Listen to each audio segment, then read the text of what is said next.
For in the byways of high improvidence, that's what makes life worth leaving, and the world's a cell for kidders to kid in.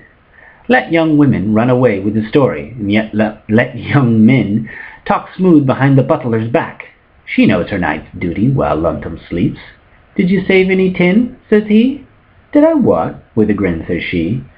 And we all like a merry Dan because she is mercenary.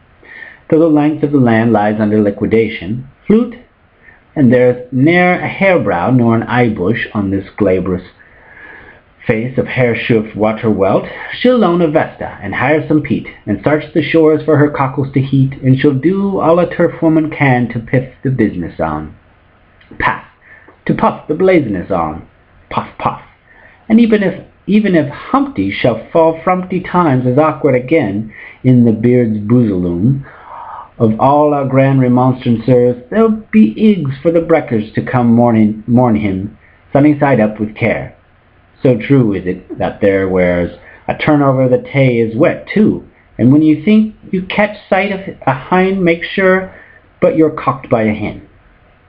Then, as she is on her behaviour job of coyness bandy, fruiting for firstlings and taking her tithe, we may take our review of the two mounds, to see nothing of the himples here, as elsewhere, by sixes and sevens, like so many he-gills and collines, sittin' around, scent-breeched and some potreek, in their swish-o-wish satins and their tap-tap tights, playing Wharton's Folly at a tree purdy on the planko in the park.